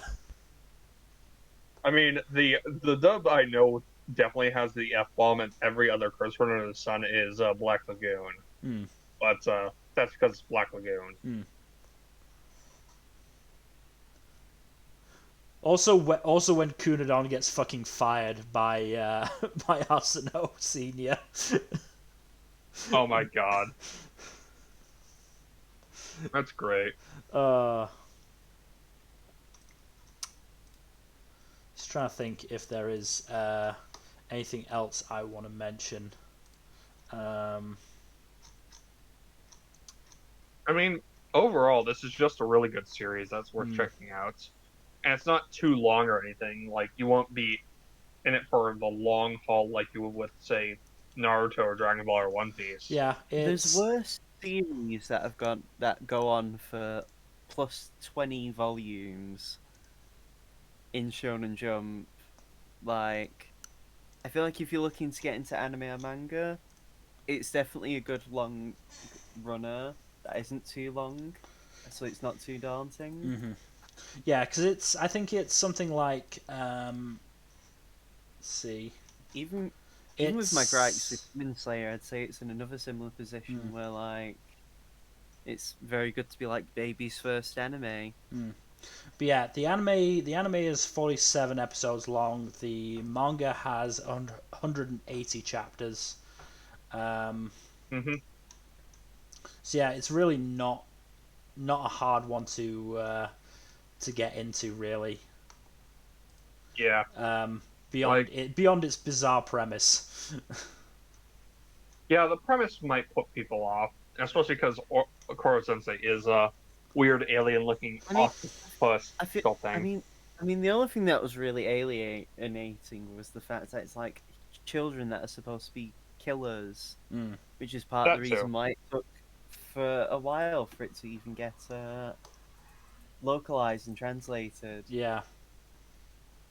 But I think even like that isn't really like a big problem. Like, there's worse series that involve children being killers that don't really even address that. Dragon Ball. I mean, I also think that the series does a really good job of while yes, Kurasuma and Kurosensei and Irina are teaching these kids how to assassinate Kurosensei, they're doing it in a way that also will help them grow, as people and students, and not just as assassins. I mean, again, it's like, Assassination Classroom is just great teacher Onizuka, but with tentacles. Like, a yellow guy comes into a class of underachievers, teaches them life skills, and helps them grow to be actual people who can be members of society. Great teacher Onizuka, also a series that is hard to get into based on its first couple of episodes. I have never watched Great Teacher Onizuka. I want to get into it. I have it in my Crunchyroll list. Well, my issue is that it starts with Onizuka like becoming a teacher to get with high school girls. Oh yeah.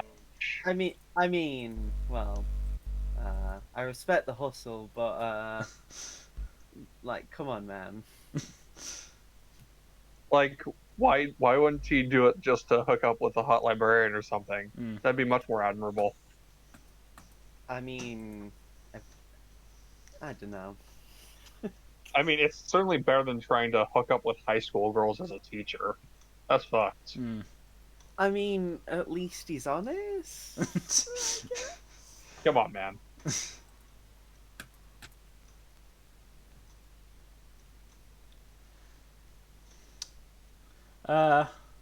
But we've just hit the 2 hour mark, so I think that's about as good a time as any to wrap it up. I love this series. I absolutely adore this series. This is honestly one of my favorites. Easily a top 10 manga for me. As I said, It's it's in third of all time for anime and manga series for me. it's definitely a series I really enjoy. Mm. I think the highs are really great, but I'd also say there is quite a few lows. But I mean, there's Most a of lot those of. aren't all that bad, Well, I was gonna especially say compared to other shonen manga. I don't. I think there's some series where the lows for some other series harm stuff a lot more. Mhm. Uh, and again, like I think what it does good is really good, Mm. and I think that's the more important thing to focus on. Mm. Yeah, But but in terms of future streams, we are going to have D&D tomorrow, Kaido. Should do, yeah. excellent. Cool. That's something to look forward to. Tuesday is, of course, more Mass Effect. We will finally be getting onto Vermeer and hopefully, towards the climax of Mass Effect 1 because it has taken us long enough already. Uh, Yep. and then next Thursday is, I believe, the Shonen Escalation Problem. Oh yeah, that's gonna be a fun one. I'm sure we are going to get plenty of mentions of Nart in that. Good old Nart, Hmm. father of Bort. But yeah, that should do it for today. Uh, we look forward to seeing any and all of you who decide to join us tomorrow. Please don't forget to follow us on Twitch and like and subscribe this on YouTube. Where it'll be going up in about 2 weeks, I think. That's generally when it Okay. goes off Twitch. So I've been trying to time those around the same time. But otherwise, have a good night. Later. See you around.